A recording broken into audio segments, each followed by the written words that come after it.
अध्याय 26 के उस आदमी के बारे में पता चल गया है। इधर एक लड़का भागकर राहुल के कैप्सूल में घुसता हुआ कहता है। किसके बारे में पता चल गया है तुम्हें? राहुल उस लड़के को देखता हुआ उससे पूछता है। अरे वही जिसने दक्ष की वीडियो पोस्ट की थी, वह लड़का राहुल को बताता है। कौन है वो? उसकी बात सुनकर राहुल के एक्सप्रेशन अचानक से चेंज हो जाते हैं। उन्हीं एक्सप्रेशन के साथ राहुल उससे पूछता है। वह इशिका की स्क्वाड का कैप्टन के है। वह लड़का राहुल को बताता है और उसकी बात सुनकर राहुल अपने चेहरे पर एक हल्की मुस्कान लाता है। वही दूसरी तरह एक और कैप्सूल में करीब 4 लोग आपस में लूडो खेल रहे थे कि तभी उनके कैप्सूल में भी एक लड़का भागता हुआ आता है। के वह लड़का उन चारों को देखते हुआ कहता है। क्या हुआ? तुम इतनी जल्दी में क्यों हो? के उस लड़के से पूछता है। इशिका ने अभी अभी एक वीडियो पोस्ट किया है जिसमें उस वीडियो के पीछे की पूरी कहानी पता चलती है। वह लड़का के को वीडियो दिखाता हुआ कहता है। यह कब का वीडियो है और मैंने यह पहले क्यों नहीं देखा? और क्या यह वीडियो सच में इशिका ने डाला है क्या? के पूछता है। यह सब मुझे नहीं पता, लेकिन यह वीडियो इशिका के अकाउंट से ही डाला गया है। मैंने पर्सनली भी देखा है, उसने ही यह वीडियो पोस्ट किया है। एक बात और, राहुल और उसके दोस्तों को तुम्हारे बारे में पता चल गया है। वह लड़का के से कहते हैं। राहुल? कौन राहुल? और उसे मेरे बारे में क्या पता चल गया? के राहुल के बारे में सोचता हुआ कहता है। राहुल खन्ना अमरजीत खन्ना का बेटा। वह लड़का के को बताता है। राहुल का नाम सुनते ही वो सभी शॉक्ड रह गए और फिर वह तीनों लोग के की तरफ देखने लगते हैं। लेकिन राहुल के को क्यों ढूंढ रहा है?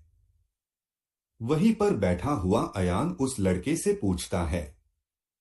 क्योंकि उसे पता चल गया है कि दक्ष का वीडियो के ने ही डाला है। मैंने यह भी सुना है कि राहुल दक्ष के खिलाफ कुछ भी गलत कहने वाले लोगों की लंका लगा देता है। वह लड़का कहता है। इसका क्या मतलब है? लेकिन दक्ष का वीडियो शूट तो उसने और उसके दोस्तों ने ही तो किया था, फिर वह ऐसा क्यों कर रहा है? मैंने तो उसमें दक्ष को छोड़कर बाकी सभी को ब्लर किया था, इसलिए मुझे नहीं लगता है राहुल को इससे कोई परेशानी है। के कहता है। यह सब मुझे नहीं पता, लेकिन जहां तक मैंने सुना है राहुल काफी गुस्से में है, इसलिए तुम अपना ध्यान से रहना। और अब मैं कुछ दिनों के लिए तुमसे तो बिल्कुल भी नहीं मिलूंगा। मुझे राहुल जैसे लोगों से पंगा था उसकी नजर में भी नहीं आना चाहता हूँ। Bye bye. वह लड़का के से इतना ही कहता है और उसके बाद वह वहां उस कैप्सूल से बाहर चला जाता है। सॉरी, लेकिन हम दोनों भी उस राहुल जैसे इंसान की नजर में नहीं आना चाहते हैं। उसी लड़के को देखे देख बाकी दोनों लड़के जो के और अयान के साथ लूडो खेल रहे थे, वह दोनों भी वहां से चले जाते हैं। अयान, क्या तुम भी उन लोगों की तरह जाना चाहते हो क्या? के अयान से पूछता है। जाना तो चाहता हूँ, लेकिन तुम्हारा दोस्त होने के कारण अभी तक यहीं पर हूँ। कहीं ना कहीं हम दोनों ने गलत इंसान से पंगा ले लिया है। मुझे नहीं पता था कि दक्ष के लिए वह राहुल इतना गुस्सा हो जाएगा और उसी के लोगों ने वह वीडियो भी वेबसाइट से डिलीट की थी। यह बात हमें पहले सोचनी चाहिए थी। अयान के से कहता है। मैं जानता हूँ, लेकिन अब मैं क्या करूँ? मैं उस राहुल के सामने भी नहीं जाना चाहता हूँ। क्या मैं इससे बच नहीं सकता था क्या? के अयान की तरफ देखता हुआ कहता है। देख के हमारे पास एक ही रास्ता है। राहुल के आने से पहले हम यहाँ से बाहर निकल जाएं, अयान कहता है। क्या तू थोड़ा बेवकूफ है क्या? तुम्हें पता है ना कि राहुल कौन है? उसने पोर्टल गेट पर उसके आदमी नहीं होंगे जो हमारा इंतजार कर रहे हैं। के अयान को बताता हुआ कहता है। यह तो मैंने सोचा ही नहीं था। तो अब हम क्या करें? अयान पूछता है। लगता है मुझे राहुल के पैरों में गिरकर माफी मांग लेनी चाहिए। यदि गुस्से में वह मुझे पिट भी लेता तो चलेगा, ताकि यह किस्सा हमेशा हमेशा के लिए यही खत्म हो जाए। के अपनी जगह पर खड़ा होता हुआ कहता है। लेकिन तुझे ऐसा नहीं करना चाहिए, क्योंकि तुम एक स्क्वाड के कैप्टन हो, और यदि तुम ऐसे ही किसी के पैरों में गिरकर माफी मांगेगा तो कैप्टन की क्या इज्जत रह जाएगी। अयान के को बताता है, मेरे पास एक आइडिया है। के अयान से कहता है, और फिर अपने फोन की वीडियो रिकॉर्डिंग स्टार्ट करके अयान को पकड़ा देता है, और फिर अपना एक वीडियो रिकॉर्ड करता है। फिर उसी वीडियो बेस की वेबसाइट पर उसी अकाउंट से अपलोड कर देता है जिससे उसने दक्ष का वीडियो अपलोड किया था। हेलो, मेरा नाम के यानी कि केल्विन खुराना है, और मैं किंग स्क्वाड का कैप्टन भी हूँ। मैंने ही दक्ष का वह वीडियो अपलोड किया था। मैंने उस वीडियो के पीछे की सच्चाई जाने बिना ही मैंने दक्ष पर झूठा इल्जाम लगा दिया। इसके लिए मुझे माफ करो। मैंने बहुत बड़ी गलती की है। मैं अब किंग स्क्वाड का कैप्टन बनने लायक भी नहीं हूँ, इसलिए मैं अब इससे रिजाइन करता हूँ। स्क्वाड के लोग ही नया कैप्टन चुनेंगे। मैं एक बार फिर अभी लोगों और दक्ष से माफी मांगता हूँ। थैंक यू सो मच, के अपनी वीडियो में कहता है। अब मैं कैप्टन नहीं रहा तो इससे स्क्वाड की रेपुटेशन पर कोई असर नहीं पड़ेगा। के अयान से कहता है, यार भाई, तूने जेलेसी के कारण ही अपनी लाइक और रेपुटेशन दोनों बर्बाद कर ली, साथ ही साथ अपनी बनाई हुई स्क्वाड भी गई। और मैं भी कितना बड़ा गधा था कि उस समय मैं तुम्हारा बिना सोचे समझे साथ दे रहा था। अयान कहता है, यदि मैं ऐसा नहीं करता तो मेरी स्क्वाड के लोग हमेशा हमेशा के लिए मेरी स्क्वाड छोड़ देते। ऐसा करने से मेरी स्क्वाड तो चलती रहेगी ना। वैसे भी तुम अभी भी इस स्क्वाड में वाइस कैप्टन होना, और थैंक यू तुम्हारे साथ के लिए। के अयान से कहता है, जब तुझमें इतना दिमाग था तो फिर तूने ऐसा किया ही क्यों। अयान एक बार के से पूछता है। अब छोड़ना, इसका अब कोई फायदा नहीं है, के अयान से कहता है, और फिर वह कैप्सूल में बने अपने रूम में चला जाता है। इधर अयान के को जाते हुए देखता रहता है। इशिका यह देख इधर हर्षिता इशिका को के का वीडियो देखने के लिए कहती है। के क्या यह सब कुछ के ने किया है? मुझे विश्वास नहीं हो रहा है कि के ऐसा कुछ भी कर सकता है। आज इसे स्क्वाड का कैप्टन यानी किंग स्क्वाड को बने हुए 24 महीनों से ज्यादा समय हो गया, और उसने आज तक किसी को भी शिकायत का मौका नहीं दिया, और अचानक से ही उसने इतनी बड़ी गलती कर दी। इशिका कहती है, इसको देखकर मैं भी बहुत ज्यादा सरप्राइज हूँ। मैंने कभी भी इसे एक्सपेक्ट नहीं किया था। आशवी आशवी कहती है, लेकिन इसने अपनी गलती को मानकर उसके लिए माफी भी मांगी है। यह बात मुझे काफी अच्छी लगी है, कायरा सभी को कहती है। हाँ कायरा, तुम सही कह रही हो। चलो फिर अब हमें उस इंसान की तलाश नहीं करनी पड़ेगी, और उसे सबक सिखाने की कोई जरूरत नहीं है। उसने ऑलरेडी अपना सबक सीख लिया है। इशिका सभी से कहती है। अब हम सब क्या करने वाले हैं? इशिका की बात सुनकर हर्षिता इशिका से पूछती है। जब सब कुछ सेटल हो गया है तो अब हम हंटिंग के लिए जाने वाले हैं, इशिका अपनी स्वॉर्ड उठाती हुई कहती है। अगले दिन आज राहुल और उसके सभी दोस्त के कैप्सूल के बाहर उसका वेट कर रहे थे, और फिर के जैसे ही बाहर आया उसे राहुल के दोस्तों ने चारों तरफ से घेर लिया। जब के ने अपने आसपास इतने लोग देखे, वह काफी डर गया। वो तू ही है ना जिसने वह वीडियो पोस्ट किया था? राहुल के को घूरता हुआ पूछता है। हाँ वह मैं ही हूँ, लेकिन मैंने यह बिना उसकी सच्चाई जाने किया था। मुझे माफ कर दो। मैं आज के बाद कभी भी किसी के बारे में कुछ नहीं बोलूंगा। प्लीज मुझे माफ कर दो, प्लीज। जैसे के ने राहुल को देखा वैसे वह राहुल को समझाना शुरू कर देता है।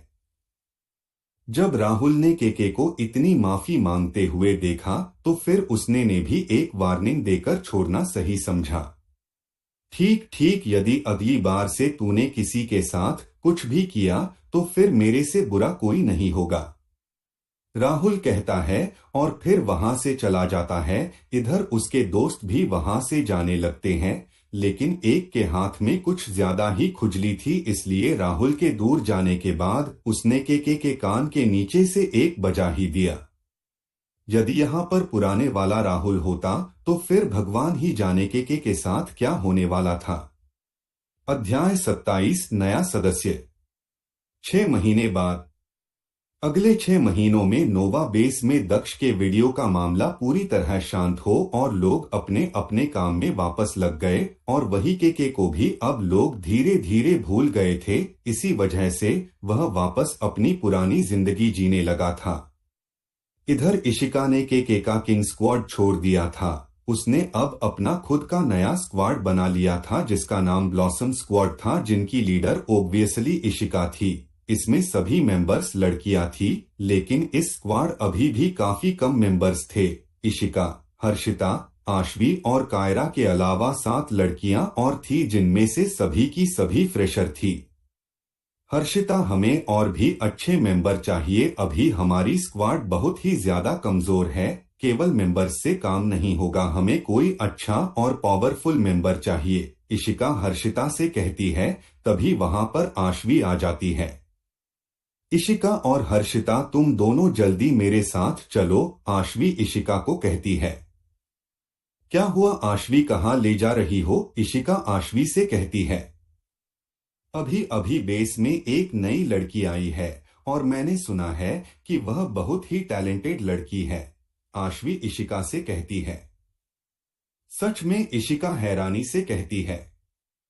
तभी तो कह रही हूँ चलो मेरे साथ, यदि हमने देर कर दी तो वह किसी और स्क्वाड को ज्वाइन कर लेगी, आशवी इशिका को कहती है। चलो चलो जल्दी चलो, इशिका कहती है और फिर वह आशवी के साथ चलने लगती है। अच्छा आशवी, इस लड़की का टैलेंट किस प्रकार का है, हर्षिता क्यूरियस होती हुई आशवी से पूछती है। यह तो मुझे भी नहीं पता है, लेकिन मैंने सुना है कि वह क्वांटम जोन की स्ट्रैटेजी फोर्स की कैप्टन थी, हालांकि उसे यह पोस्ट करीब 4 महीनों पहले ही मिली, लेकिन उसने यह पोस्ट छोड़ दी और फिर यहाँ हमारे नोवा बेस में आ गई, आशवी बताती है। स्ट्रैटेजी फोर्स एक ऐसे लोगों का स्क्वाड है जिनमें सबसे ज्यादा आईक्यू वाले इंसान रहते हैं, यानी कि वह लोग जो बाकी लोगों से बहुत ज्यादा इंटेलिजेंट है, यानी दूसरे शब्दों में कहे तो यह वह लोग होते हैं जो quick decision making and planning में तेज होते हैं। यह स्क्वाड प्रोफेशनल हंटर्स स्क्वाड के साथ टीम अप करके उन लोगों को ब्लड बीस्ट को मारने की प्लानिंग से लेकर उन ब्लड बीस्ट की कमजोरियां और बाकी बहुत कुछ स्ट्रैटेजी फोर्स के मेंबर्स ही करते हैं। यह एक दिन पहले कुछ प्रोफेशनल हंटर्स के साथ जाकर उस ब्लड बीस्ट के बारे में सब कुछ जान लेते हैं। प्रोफेशन हंटर्स को गवर्नमेंट द्वारा रिक्रूट किया जाता है। इनका सिर्फ एक ही काम होता है, वो है हाई क्लास ब्लड बीस्टों को हमेशा हमेशा के लिए खत्म कर देना। प्रोफेशन हंटर्स हमेशा स्क्वाड या ग्रुप्स में काम करते हैं, इसलिए इन लोगों की जान का खतरा काफी कम रहता है। इस तरह के हंटर की स्क्वाड में कम से कम 2 स्ट्रेटजी हंटर होते हैं और एक फाइंडर हंटर होता है। फाइंडर हंटर यह रास्तों और ब्लड बीस्टों को फाइंड करने का काम करते हैं। यह प्रोफेशन हंटर्स के आगे नॉर्मल इंसान जो यहाँ मैजिकल वर्ल्ड में आए हैं वो कुछ भी नहीं है। इसलिए जो कोई भी प्रोफेशन हंटर्स है उसकी एबिलिटी अलग ही लेवल पर होती है। हालांकि नोवा बेस इकलौता ऐसा बेस है जिसमें कोई भी प्रोफेशन हंटर्स नहीं है, क्योंकि यहाँ आसपास करीब कई 100 किलोमीटर के दायरे में कोई भी हाई क्लास ब्लड नहीं है। सबसे हाई क्लास का बीस्ट 6 स्टार ब्लड बीस्ट ही है, इससे ज्यादा लेवल का ब्लड बीस्ट नोवा बेस के आसपास नहीं है। इसलिए यहाँ के सभी प्रोफेशन हंटर्स दूसरे बेस एक आसपास के हाई क्लास बीस्ट की हंटिंग के लिए चले गए। लेकिन जब भी कोई हाई क्लास ब्लड बीस्ट नोवा बेस के आसपास दिखाई देगा तब पास वाले बेस से प्रोफेशन हंटर्स की टीम यहाँ पर आ जाएगी। क्या कह रही हो तुम आशवी, दोनों आशवी की बात सुनकर हैरानी से कहती है। हाँ, मैं सच कह रही हूँ, आशवी एक बार फिर से उन दोनों को समझाती हुई कहती है। कुछ ही देर में इशिका और उसकी दोस्त वहां पर पहुंच गई जहां पर वह लड़की थी। जब वो लोग वहां पहुंचे तो सभी हैरान रह गए क्योंकि वहां पर केवल वो लोग ही नहीं बल्कि बहुत सारे और भी लड़के और लड़कियां थी जो सिर्फ उस लड़की के लिए आए थे। वह नई प्रोफेशन हंटर गर्ल सच में बहुत ज्यादा सुंदर है। इशिका कुछ लड़के के ग्रुप के पास से निकलती हुई उन लोगों की बातें सुनती है, जिसमें से एक लड़का बाकियों से कहता है, यदि वह लड़की मेरी स्क्वाड में आ गई तो मेरी स्क्वाड बाकियों से ज्यादा पावरफुल हो जाएगी, एक लड़की अपने दोस्तों से कहती है। इन्हीं सभी के बातों को सुनती हुई इशिका और उसकी दोस्त उस भीड़ में से आगे बढ़ती हुई जाती है। वह अभी नोवा बेस अथॉरिटी से मिलने गई है, इसलिए अभी इस ऑफिस में कोई भी नहीं जा सकता है, इसलिए सभी लोगों एंट्री पर उसका इंतजार कर रहे हैं। आशवी इशिका को बताती है, लेकिन मेरी एंट्री पर कोई रोक नहीं है क्योंकि मेरे पापा इस हाई अथॉरिटी के मेंबर है, इसलिए उनके रिलेटिव को एंट्री अलाउड है। इशिका अपने हाथ में एक कार्ड दिखाती हुई आशवी से कहती है, सैडली हम सब तुम्हारे साथ नहीं जा सकते हैं, आशवी इशिका को कहती है। मैं अंदर जाकर उससे बात करने की कोशिश करती हूँ, क्या पता वह मान जाए, इशिका आशवी से कहती है। लेकिन उससे बात करते वक्त अपने वर्ड्स और एटीट्यूड पर थोड़ा ध्यान देना, ऐसे लोग तुम्हारी पूरी बॉडी को ऑब्जर्व करते हैं, इसलिए ध्यान रखना, आशवी इशिका को कहती है। ठीक है, मैं ध्यान रखूंगी, इशिका कहती है और फिर गेट के सिक्योरिटी गार्ड को वह कार्ड दिखाकर अंदर चली जाती है। अंदर जाकर इशिका सबसे पहले उसको ढूंढना चालू कर देती है। कुछ ही देर में एक लड़की जो देखने में काफी सुंदर लग रही थी। हेलो, मेरा नाम इशिका चौहान है, इशिका उसके पास जाती हुई उससे कहती है। मैं क्या करूं, वह लड़की इतना ही जवाब देती है, जिसे सुनकर इशिका की बोलती ही बंद कर दी। जी, मैं आपका नाम जानना चाहती हूँ। क्या आप अपना नाम बता सकती है क्या, इशिका बड़ी पोलाइट तरीके से पूछती है। क्या करोगी मेरा नाम जानकर, वह लड़की एक बार फिर उसी टोन में इशिका को जवाब देती है। बस मुझे आपका नाम जानना था, इशिका एक बार हम्बल आवाज में उससे पूछती है।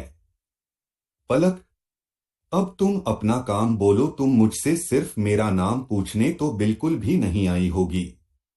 वह लड़की जिसका नाम पलक था, वह अपना नाम बताती हुई पूछती है। हाँ, यह दक्ष की बड़ी बहन हो है। पलक जी, मैं चाहती हूँ कि आप मेरा स्क्वाड को ज्वाइन कर लो, इशिका कहती है। और मैं तुम्हारा स्क्वाड ज्वाइन क्यों करूं, पलक एटीट्यूड के साथ इशिका को कहती है। आपने अभी तक कोई स्क्वाड ज्वाइन नहीं किया है, इसलिए मैंने सोचा आप हमारा स्क्वाड ज्वाइन कर लेंगे, तब हमारा स्क्वाड काफी स्ट्रांग हो जाएगा, इशिका पलक को कहती है। अच्छा, अपने स्क्वाड की कुछ डिटेल दोगी क्या, ताकि मैं डिसाइड कर सकूं कि तुम्हारा स्क्वाड मेरे स्टैंडर्ड को मैच करता है क्या, पलक इशिका से कहती है। मुझे नहीं पता है कि आपके स्टैंडर्ड क्या है।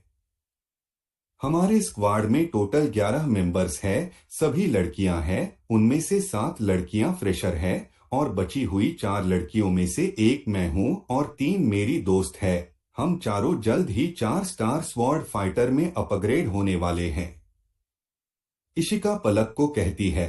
ठीक है, मैं तुम्हारा स्क्वाड ज्वाइन कर लूंगी, लेकिन मेरी कुछ शर्तें हैं, पलक इशिका से कहती है। हाँ हाँ, हमें सारी शर्तें मंजूर है, लेकिन आपने इतनी आसानी से मेरा स्क्वाड ज्वाइन करने के लिए कैसे मान गई, इशिका पलक से पूछती है। उसके तुरंत बाद ही इशिका को रियलाइज हुआ कि उसे यह सवाल नहीं पूछना चाहिए था, क्योंकि तुम्हारी पूरी स्क्वाड में सिर्फ लड़कियां हैं। मुझे चिपकू लड़के बिल्कुल भी पसंद नहीं है, यदि मैं किसी और स्क्वाड या ग्रुप में जाती तो कोई ना कोई चिपकू मिल ही जाता है, पलक कहती है और फिर वहां से चली जाती है। इधर इशिका पलक के बारे में सोच ही रही थी कि तभी उसे पलक की शर्तों का ख्याल आया। पलक जी आपने अपनी शर्तें तो बताई ही नहीं, इशिका पलक से कहती है। लेकिन इशिका को पलक वहां दिखाई नहीं दी। कोई बात नहीं, अब वह हमारी स्क्वाड में है, इशिका अपने आप से कहती है। इशिका चौहान, तुम्हारी और उस राहुल की वजह से मेरा भाई दक्ष बहुत परेशान हुआ है। हिसाब तो बराबर करना होगा, इसलिए मैं धीरे धीरे करके सारा हिसाब बराबर करने ही यहाँ पर आई हूँ। पलक वहां से जाती हुई मन ही मन सोचती है। CH28 पलक के इंटेंशन। इशिका चौहान, तुम्हारी और उस राहुल की वजह से मेरा भाई दक्ष बहुत परेशान हुआ है। हिसाब तो बराबर करना होगा, इसलिए मैं धीरे धीरे करके सारा हिसाब बराबर करने ही यहाँ पर आई हूँ। पलक वहां से जाती हुई मन ही मन सोचती है। मैंने कभी नहीं सोचा था कि मेरे जाने के बाद दक्ष के साथ इतना कुछ हो जाएगा। मैंने तो उसकी अच्छाई के लिए छोड़ा था, लेकिन लगता है कि मेरा डिसीजन बहुत ही गलत था। पलक बाहर की तरफ जाती हुई मन ही मन दक्ष के बारे में सोचती है। पलक ने दक्ष को इसलिए छोड़ा था ताकि वह बहुत ज्यादा पैसे कमा सके और फिर अपने भाई और मॉम का अच्छा ख्याल रख सके। इसलिए पलक 2.5 साल पहले यहाँ मैजिकल वर्ल्ड में एंटर कर गई थी, लेकिन तब यह वर्ल्ड सिविलियंस के लिए तभी ही खोला था। इसलिए हर राज बहुत ज्यादा तादाद में लोग यहाँ पर मर रहे थे। उसे लगा कि यदि वह भी यहाँ आई गई तो उसके मरने के चांस बाकियों से भी बहुत ज्यादा है। इसी को देखकर पलक ने दक्ष और उसकी मॉम को छोड़ दिया था, ताकि वह मर भी गई तो किसी को इतना दुख नहीं होगा। लेकिन अब पलक को रियलाइज हुआ कि वह तब कितनी बेवकूफ और नासमझ थी। उसने पैसों के लिए दक्ष को अकेला छोड़ दिया था। यदि वह मर गई तो दक्ष हमेशा हमेशा के अकेला पड़ जाएगा। तब यह सब समझने के लिए उसमें इतना दिमाग नहीं था। लेकिन अब इन सब का कोई फायदा नहीं हुआ। जब पलक को अपनी गलती रियलाइज हुई तब वह वापस दक्ष के पास गई, लेकिन वहां जाकर उसे पता चला कि दक्ष वहां से चला गया। जब पलक ने वहां के सिक्योरिटी गार्ड से दक्ष के बारे में पूछा, लेकिन वह वहां पर नया था, इसलिए वह कुछ भी नहीं बता पाया। इसके अलावा पलक वहां पर किसी और कुछ पूछ ही नहीं सकती थी, क्योंकि उस गार्ड ने किसी भी स्ट्रेंजर को पूरी कॉलोनी में आने जाने की परमिशन नहीं थी। इसके वह सीधे हॉस्पिटल भी गई, लेकिन वहां से भी उसे कुछ भी पता नहीं चला। अब जब पलक के पास दक्ष से कांटेक्ट करने का कोई तरीका ही नहीं था। हालांकि दक्ष के पास उसके पापा का फोन था, लेकिन पापा की डेथ के बाद सिम कंपनी वालों ने उसके पापा के नंबरों को परमानेंटली बंद कर दिया। सिर्फ इस एक नंबर के अलावा पलक के पास और कोई भी और किसी का भी फोन नंबर नहीं था। इसलिए वह नोवा बेस आ गई ताकि वह अपनी सारी फ्रस्ट्रेशन और गुस्सा उन लोगों पर निकल सके जिन्होंने दक्ष को इतना परेशान किया है। पलक ने भी दक्ष का नोवा बेस वाला वीडियो देखा था जिसको के ने पोस्ट किया।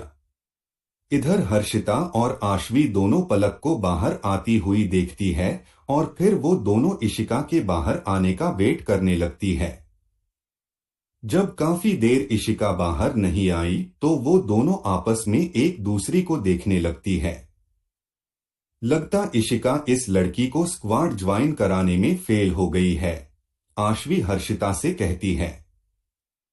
हाँ, तू सही कह रही है। नहीं तो दोनों पलक और इशिता साथ में बाहर आती। हर्षिता भी आशवी की बातों को सपोर्ट करती हुई कहती है। कुछ ही देर में इशिका भी वहां से बाहर आती हुई दिखाई देती है और जैसे ही हर्षिता और आशवी ने इशिका को बाहर आते हुए देखा, वैसे ही वह दोनों भागकर इशिका के पास जाते हैं। क्या हुआ इशिका? क्या तुम फेल हो गई क्या? आशवी इशिका से पूछती है। किसने कहा मैं फेल हो गई हूँ? वह हमारी स्क्वाड ज्वाइन करने के लिए मान गई है। इशिका पहले धीरे से और फिर जोर से कहती है। इशिका की बात सुनकर वह दोनों भी खुशी से नाचने लगती है। रुको रुको, लेकिन उसकी कुछ शर्तें हैं। इशिका अपनी दोनों दोस्तों को रोकती हुई उनसे कहती है। क्या शर्तें हैं? आशवी पूछती है। यह तो उसने अभी तक नहीं बताई है, लेकिन मुझे नहीं लगता है कि मैं उसकी शर्तें पूरी नहीं कर पाऊंगी। इशिका अपनी दोनों दोस्तों को बताती है। मैंने उसमें बहुत कुछ नोटिस किया है, इशिका कहती है। तूने क्या नोटिस किया है? आशवी पूछती है। वह फ्रेंडली लड़की तो बिल्कुल भी नहीं है और वह बोलती बहुत कम है, लेकिन जब भी बोलती है उसकी आवाज में एक अलग सा कॉन्फिडेंट फील होता है। साथ ही साथ काम एटीट्यूड वाली लड़की है। वह ना तो किसी बात पर ज्यादा रिएक्ट करती है और ना ही ध्यान देती है, इशिका कहती है। लेकिन इशिका, तूने तो उससे सही से आधा घंटा भी बात नहीं की और तुम उसके बारे में इतना कुछ बता पा रही हो कैसे? हर्षिता इशिका से पूछती है। जब तुम उससे मिलोगी और उससे 5 मिनट भी बात करोगी तब तुझे पता चल जाएगा कि मुझे इतना कैसे पता है, इशिका कहती है। हर्षिता वह एक प्रोफेशन हंटर है। उसमें इशिका की बताई गई सभी क्वालिटी होना एक प्रोफेशन हंटर में नॉर्मल है। आशवी हर्षिता को समझाती हुई कहती हैं, जो भी हो अब इस बेस की इकलौती प्रोफेशन हंटर हमारी स्क्वाड में है, इशिका कहती है। और फिर अगले दिन का वेट करने लगते हैं ताकि पलक की शर्तों के बारे में वो सभी जान सके। अगला दिन भी आ गया और सभी स्क्वाड मेंबर्स पलक का इंतजार कर रहे थे। करीब 1 घंटे के बाद जाकर पलक वहां पर आई। पलक को आते हुए देखकर इशिका सबसे पहले पलक के पास जाकर उसे ग्रीट कार्य है। Hello ma'am, welcome to our squad, Ishika Palak से कहती है। मुझे पलक ही बुलाओ, पलक शांत एटीट्यूड के साथ इशिका से कहती है। ठीक है पलक, मैं चाहती हूँ कि तुम ही हमारे स्क्वाड की लीडर बनो। इस केवल मैं नहीं बल्कि स्क्वाड का हर एक मेंबर चाहता है, इशिका एक बार फिर से कहती है। मैं पहले अपनी शर्तें कहने वाली हूँ, यदि तुम लोगों को पसंद आए तो मुझे इसमें रखना, नहीं तो बाहर निकाल देना, पलक सभी से कहती है। आप अपनी शर्तें बताइए, इशिका कहती है। पहली, तुम लोग यह बात तो जानते ही होगे कि मैं यहाँ पर रिसर्च टीम की प्रोटेक्शन टीम के कैप्टन के रूप में इस बेस आई हूँ, तो यदि यह स्क्वाड कभी भी हंटिंग मिशन के लिए जा रहा है तो मुझे 1 वीक पहले उस मिशन के बारे में पता होना चाहिए ताकि मैं यह देख सकूं कि मेरा क्लैश रिसर्च टीम के साथ ना हो। मैं एक ही टाइम पर दोनों जगह नहीं रह सकती हूँ। हमें पहली शर्त मंजूर है, सभी मेंबर्स एक साथ कहते हैं। दूसरी, यदि तुम लोग मुझे इस स्क्वाड का लीडर बनाने चाहते हो तो मैं रेडी हूं, लेकिन मैं सिर्फ हंटिंग मिशन पर ही इस स्क्वाड की लीडरशिप करूंगी। उससे पहले और उसके बाद इस स्क्वाड का क्या होता है या फिर इसे कैसे मैनेज करना है, इससे मुझे कोई मतलब नहीं है। हमें दूसरी शर्त भी मंजूर है, एक बार फिर सभी मेंबर्स एक साथ कहते हैं। तीसरी, मैं केवल बड़े और इम्पोर्टेड हंटिंग मिशन और स्क्वाड वर्क में जाऊंगी। चौथी, मैं जब चाहूं तब मिशन पर जाने से मना कर सकती हूं। इसके पीछे का रीजन रिसर्च प्रोटेक्शन टीम है। हमें यह शर्त भी मंजूर है, सभी कहते हैं। लास्ट बट सबसे इम्पोर्टेंट, कोई भी स्क्वाड मेंबर मेरे से ज्यादा फ्रेंडली होने की कोशिश तो बिल्कुल नहीं करेगा। सभी लोग प्रोफेशनल की तरफ ही मेरे से बात करेंगे, पलक लास्ट शर्त को थोड़ा जोर से कहती है। यदि आप लोगों को यह शर्तें मंजूर है तो मैं तुम्हारा स्क्वाड ज्वाइन करने के लिए तैयार हूं, पलक कहती है। हमें तुम्हारी सारी शर्तें मंजूर है, इशिका कहती है। वैसे तुम्हारी स्क्वाड का नाम क्या है, पलक पूछती है। ब्लॉसम स्क्वाड, एक लड़की पलक से कहती है। क्या मैं एक और शर्त ऐड कर सकती हूँ क्या, उस लड़की की बात सुनकर पलक कहती है। वह क्या है, इशिका पूछती है।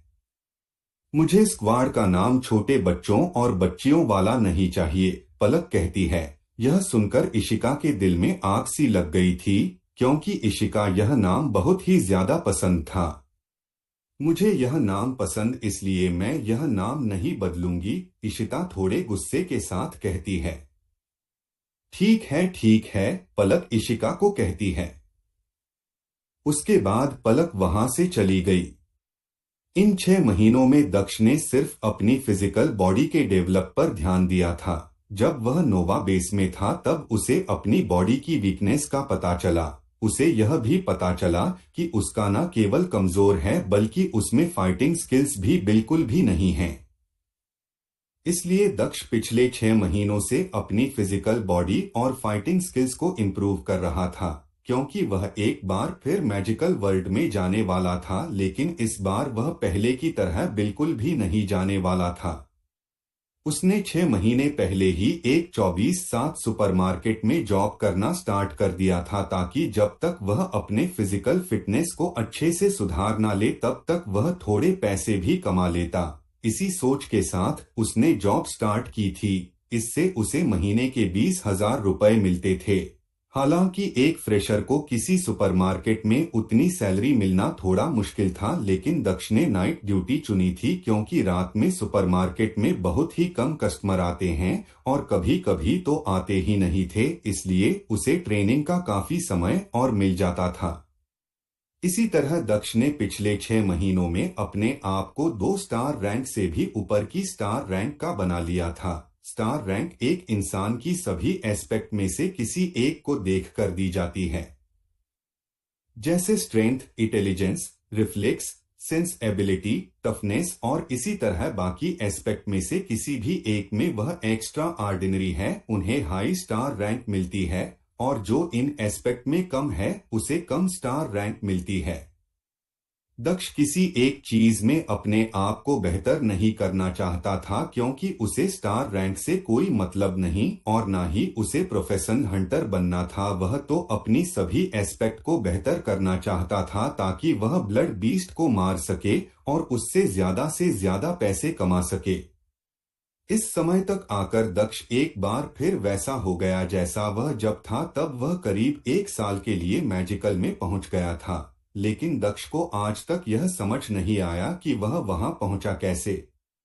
उसने कई बार इसके बारे में रिसर्च की, लेकिन उसे ना तो कोई ऐसे टेलीपोर्ट रेलिक के बारे में पता चला जो किसी इंसान को एक वर्ल्ड से दूसरे वर्ल्ड में टेलीपोर्ट कर सके।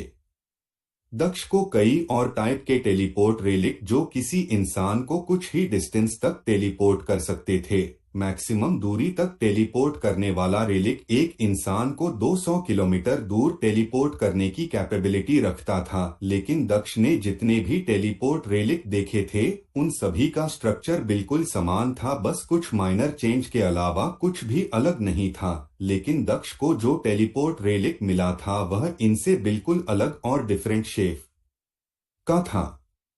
अभी दक्ष अपनी नाइट शिफ्ट पर था, तभी कुछ लड़कियां सुपरमार्केट में एंटर करती हैं। उन्हीं के पीछे कुछ और लोग भी उनके पीछे एंटर करते हैं। हालांकि वो सभी कस्टमर कम और गुंडे टाइप ज्यादा लग रहे थे।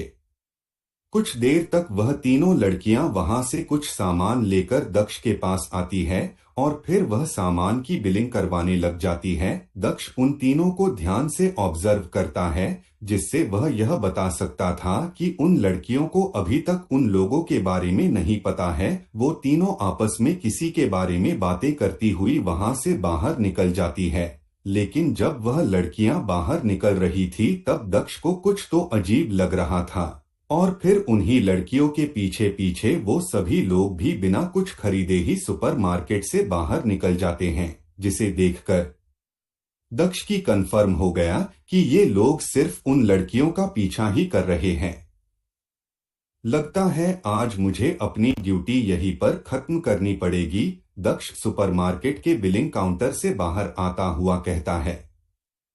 लगता है इनको अभी अक्ल नहीं आई है, मुझे ही इन लोगों की अक्ल ठिकाने लानी होगी, तभी ये लोग सुधरेंगे। दक्ष सुपरमार्केट के मेन गेट को लॉक करता हुआ कहता है और फिर उन लोगों की डायरेक्शन में दौड़कर जाने लगता है। कुछ ही समय में दक्ष को वो तीनों लड़कियां और उनका पीछा करते हुए 5 आदमी दिखाई दे गए थे। लेकिन अभी दक्ष सिर्फ उनका पीछा ही कर रहा था, वह उन लोगों को कुछ भी नहीं कहता है। वह नहीं चाहता कि वो लोग इतनी आसानी से भाग जाएं, और वह यह भी नहीं जानता था कि वो लोग उन लड़कियों के साथ कुछ गलत करने वाले हैं या फिर नहीं। इसी तरह दक्ष के जल्दी रिएक्ट करना भी दक्ष को ही भारी पड़ सकता है, इसलिए दक्ष ने उन लोगों का पीछा करना ही सही समझा। कुछ ही देर बाद जब वो तीनों लड़कियां एक सुनसान रास्ते पर पहुंच गई तब जाकर उन 5 ने भागकर उन तीनों लड़कियों का रास्ता रोक लेते हैं। जैसे उन लड़कियों ने अपने चारों तरफ लोगों को देखते ही वो तीनों काफी डर गई। कौन हो तुम लोग और तुम लोगों को क्या चाहिए? उन लड़कियों में से एक उन सभी से पूछती है। अब तुम्हें क्या बताएं, हमें क्या चाहिए? एक इंसान हंसता हुआ कहता है और फिर धीरे धीरे उन लड़कियों की तरफ आगे बढ़ने लगते हैं।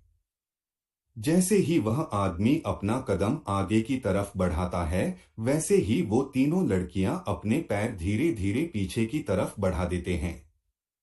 फिर वो तीनों अपने आस-पास देखती है। उनके पीछे बढ़ने के अलावा और कोई भी रास्ता नहीं था, लेकिन जैसे ही वो तीनों पीछे की तरफ भागती है, वैसे ही कुछ दूरी पर जाकर वो तीनों रुक जाती है, क्योंकि वह तीनों जिस गली में भागकर गई थी, वो आगे जाकर बंद हो जाती है। तब जाकर उन तीनों को समझ आया कि वो लड़के उनके पीछे भागे क्यों नहीं, क्योंकि वो सभी इनको इसी गली में लाना चाहते थे। क्या हुआ, तुम तीनों रुक क्यों गई? मुझे लगा कि आज तो तुम हमारे हाथों से निकल ही जाओगी, एक आदमी उन तीनों से कहता है और फिर हंसने लग जाता है। यह सुनकर उन तीनों का डर और भी ज्यादा बढ़ गया। उन लड़कियों को डरा हुआ देखकर वो सभी हंसने लगते हैं। इधर दक्ष उस गली के एक कोने पर खड़ा होकर उन सभी की बातें सुनता है और फिर जब उन सब ने बोलना बंद कर दिया, तब जाकर दक्ष अपने आप को रेवन सूट में ढकता है और फिर इस गली में चला जाता है। जैसे वह गली में जाता है, वैसे ही दक्ष उन लोगों को देखकर थोड़ा शॉक्ड हो जाता है, लेकिन अगले ही पल दक्ष वापस नॉर्मल हो जाता है और फिर धीरे धीरे उन लोगों के पास जाता है। हेलो, तू जो भी कोई है, चुपचाप यहाँ से निकल जा, नहीं तो तुम्हारे लिए अच्छा नहीं होगा। सभी लोग दक्ष को रेवन सूट में देखकर उनमें से एक दक्ष को कहते हैं और फिर वह लड़का भी एक आर्मर सूट में कवर हो जाता है। इतने में दक्ष का रेवन सूट अचानक से अपने आप ही उसके शरीर से निकल जाता है, जिसे देखकर दक्ष हैरान रह जाता है। आज से पहले कोई भी आर्मर रेलिक सूट ऐसे गायब नहीं हुआ था। तू तो वही सुपरमार्केट वाला लड़का है ना? हे लड़के, इस मामले से दूर रहने में तुम्हारी भलाई है। वह आदमी दक्ष को पहचानता हुआ उससे कहता है। सॉरी, मुझे लगता है कि मैं गलत रास्ता आ गया हूँ, मैं चलता हूँ, बाय बाय, दक्ष उन लोगों से कहता है और फिर वहां से जाने लगता है। इससे पहले वह अपना एक और कदम आगे बढ़ाता, उन लोगों में से एक आदमी अचानक से तेजी से दक्ष के पीछे जाता है और उसकी गर्दन पकड़कर उसे उन लड़कियों की तरफ फेंक देता है। उस आदमी को ऐसा करते हुए देखकर दक्ष के चेहरे पर एक स्माइल आ जाता है और फिर वह बिना किसी रेजिस्टेंस के हवा में जाता हुआ उन लड़कियों से टकराने ही वाला था। तभी वो लड़कियां वहां से हट जाती हैं और फिर दक्ष सीधे पीछे वाली दीवार से टकराता है।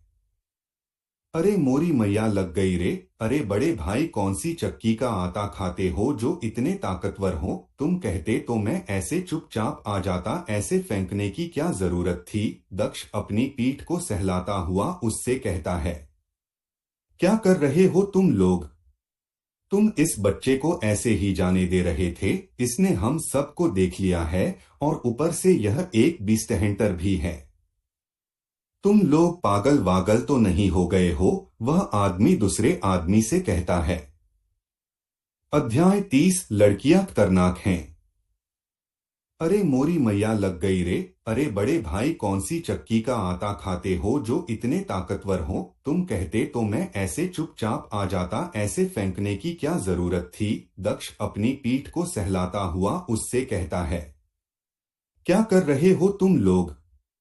तुम इस बच्चे को ऐसे ही जाने दे रहे थे? इसने हम सबको देख लिया है और ऊपर से यह एक बीस्टहंटर भी है। तुम लोग पागल वागल तो नहीं हो गए हो? वह आदमी दूसरे आदमी से कहता है। वैसे भी यह लड़का क्या ही कर लेगा, यह एक नॉर्मल सुपरमार्केट का एक नॉर्मल एम्प्लॉय है। वैसे भी हम यहाँ किसी बच्चे को मारने नहीं आए हैं, दूसरा आदमी पहले आदमी से कहता है। बकवास बंद कर, वह पहले वाला आदमी कहता है। सुनो मेरे बड़े भाइयों, देखो, मारने वारने से कोई फायदा नहीं है, हम सब आराम से बैठकर बात करते हैं ना? दक्ष एक बार फिर से उन सभी से कहता है। दक्ष की बात सुनकर वो तीनों लड़कियां भी हाँ में सिर हिला देती है। हे लड़के, तू अपना मुंह बंद रखेगा? वह आदमी गुस्से में कहता है। उस आदमी की बात सुनकर दक्ष शांत हो जाता है। तुम ही हो ना अमृता? वह आदमी तीनों लड़कियों में से एक लड़की को देखता हुआ कहता है। तुम मुझे कैसे जानते हो? वह लड़की जिसका नाम अमृता था वह पूछती है। उससे कोई फर्क नहीं पड़ता है कि मैं कौन हूँ। तुझे इस बात का फर्क पड़ना चाहिए कि तुम्हारी वजह से तुम्हारी दोनों दोस्त और यह लड़का मरने वाले हैं। वह आदमी अमृता से कहता है। क्या मतलब है तुम्हारा? अमृता उस आदमी से पूछती है। मैं क्या बताऊं, तुमने तो दुश्मन भी बहुत बना रखे हैं। उन्हीं दुश्मनों में से एक ने तुम्हें ऊपर पहुंचाने के लिए मुझे चुना है। अब मैं क्या करूं? पैसे लिए हैं तो काम तो करना पड़ेगा ना? वह आदमी एक गहरी सांस लेता हुआ अमृता से कहता है। उस आदमी की बात सुनकर वहां पर खड़ा वह दूसरा आदमी उस पहले वाले इंसान को तरफ शॉक्ड एक्सप्रेशन के साथ देखता है, लेकिन अब वह कुछ कर सकता था इसलिए वह भी चुपचाप वही खड़ा रहता है। उसके बाद वह आदमी अपने हाथ में एक स्वॉर्ड बुलाता है और फिर अमृता के पास जाने लगता है। लेकिन दक्ष अभी भी वही का वही खड़ा रहता है। इसके पीछे भी दक्ष का कुछ मोटिव था। दक्ष यहाँ जब इस गली में आया था तभी उसने कुछ ऐसा महसूस किया था जिसके कारण दक्ष अभी काफी कमजोर होने की एक्टिंग कर रहा है। जैसे ही वह आदमी अपनी स्वॉर्ड लेके उन चारों के पास आ जाता है तब दक्ष अपने घुटनों पर बैठ जाता है और फिर अपने काम बंद करने की एक्टिंग करता है। इतने में उन लड़कियों में से एक जो ठीक अमृता के बगल और दक्ष के पीछे खड़ी थी वह दक्ष के आगे आकर उस आदमी को एक पावरफुल किक मरती है, जिसके कारण वह आदमी उड़ता हुआ सड़क पर जा गिरता है। वह सड़क दक्ष और बाकी लड़कियों से लगभग 40 फुट दूर थी और इतनी दूर वह आदमी सिर्फ एक लड़की की किक में चला गया। उसका मतलब वह लड़की जितनी कमजोर दिखाई दे रही थी वह वैसी बिल्कुल भी नहीं थी। मुझे बिल्कुल सही महसूस हुआ था। यहाँ पर 5 हंटर्स नहीं बल्कि 8 हंटर है, यानी कि ये तीनों लड़कियां भी हंटर है। हालांकि यह दोनों लड़कियां 3 स्टार रैंक की ओर, वह लड़की जिसने अभी भी इस आदमी को किक मारी है वह 4 स्टार रैंक या फिर 5 स्टार की हो सकती है। मैं इस बारे में श्योर नहीं हूँ। जबकि इन सभी लोगों में से 3 आदमी 2 स्टार और बाकी दोनों 3 स्टार रैंक के हैं। दक्ष अपने मन ही मन में कहता है। लेकिन उसे एक बात समझ नहीं आ रही थी कि यह लड़कियां अपनी स्ट्रेंथ छुपा क्यों रही थी। इसी वजह को जानने के लिए दक्ष ने भी वीक होने की एक्टिंग की। अमृता, इस सुपरमार्केट वाले लड़के को यहाँ से लेकर जाओ, तब तक मैं इन सभी को सबक सिखा के आती हूँ। वह लड़की अमृता और दूसरी लड़की से कहती है। उसकी बात सुनकर वह दोनों लड़कियां हाँ में सिर हिलाती है और फिर दक्ष को उठाकर वहां उस गली से बाहर निकल जाती है। इधर उस अकेली लड़की ने 5 लोगों की बहुत अच्छे से धुलाई की। काफी टाइम के बाद वह सभी जमीन पर पड़े हुए दर्द में चिल्ला रहे थे।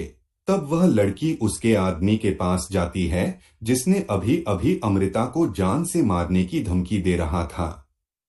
उस आदमी के पास जाकर वह उसके बालों को पकड़ती है और फिर उठाने लगती है। दर्द के कारण वह आदमी अपने दोनों हाथों से उस लड़की के हाथों को पकड़ लेता है। अब जल्दी उस गधे का नाम बोल जिसने तुझे अमृता को मारने के लिए पैसे दिए हैं। वह लड़की गुस्से में पूछती है। उसका नाम सागर कोहली है। वह आदमी उस लड़की से कहती है और फिर सागर कोहली का नाम सुनते ही वह लड़की उस आदमी को दूर फेंक देती है। यह तुम लोगों का लास्ट चांस है। यदि आज के बाद कभी भी मुझे इस जगह या फिर इस शहर में दिख गए ना तो फिर तुम लोगों के लिए अच्छा नहीं होगा। जिस शहर से आए हो उसी शहर में वापस चले जाओ। वह लड़की उन सभी लोगों से कहती है फिर वहां से चली जाती है। इधर जब दक्ष को उठाकर उन लड़कियों ने वहां उस गली से बाहर आकर सुपरमार्केट की तरफ जाने लगी तब भी दक्ष अपने आप को एक नॉर्मल इंसान की तरह दिखा रहा था। हेलो बच्चे, तुम देखने में काफी यंग लग रहे हो। वैसे तुम कितने साल के हो? अमृता दक्ष से पूछती है। जी 19 साल का हूँ, दक्ष अमृता से कहता है। वैसे मेरा नाम अमृता कश्यप है और इसका नाम दिव्या माथुर है और उस लड़की का जो अभी हमारे साथ थी उसका नाम कीर्ति बत्रा है। वह लड़कियां अपना अपना नाम बताती हुई कहती है, मेरा नाम दक्ष है, लेकिन तुम लोगों ने अपनी दोस्त को अकेला क्यों छोड़ दिया? दक्ष उनसे पूछता है। हालांकि इसके बारे में दक्ष को पहले से ही पता था कि उस लड़की के सामने वो लोगों कुछ भी नहीं है। तुम टेंशन मत लो, कीर्ति सब कुछ संभाल लेगी, तब तक हम सब तुम्हारी शॉप में उसका इंतजार करते हैं, अमृता कहती है। उसके बाद दक्ष एक बार फिर से सुपरमार्केट को ओपन कर देता है और फिर वो दोनों वही काउंटर के पास की टेबल पर बैठकर कुछ खाने लगती है। अच्छा दक्ष, तुम भी एक हंटर हो, तो फिर हम लोगों ने तुम्हें मैजिकल वर्ल्ड में हमारे बेस पर क्यों नहीं देखा? क्योंकि मैं अभी यहाँ इस सिटी में नया ही शिफ्ट हुआ हूँ और मुझे अभी यहाँ के बेस के बारे में कोई आइडिया नहीं है, इसलिए मैं वहाँ पर जाने से पहले कुछ रिसर्च करना चाहता था, इसलिए मुझे आप लोगों ने बेस में नहीं देखा है, दक्ष उन सभी से कहता है। इतने में सुपरमार्केट के दरवाजे से कीर्ति भी एंटर करती है। कीर्ति को उस शॉप में एंटर करता हुआ देखकर दक्ष उसे ध्यान से ऑब्जर्व करता है। क्या हुआ कीर्ति, तुम इतनी फ्रस्ट्रेट क्यों हो? कीर्ति को अंदर आती हुई देखकर अमृता पूछती है।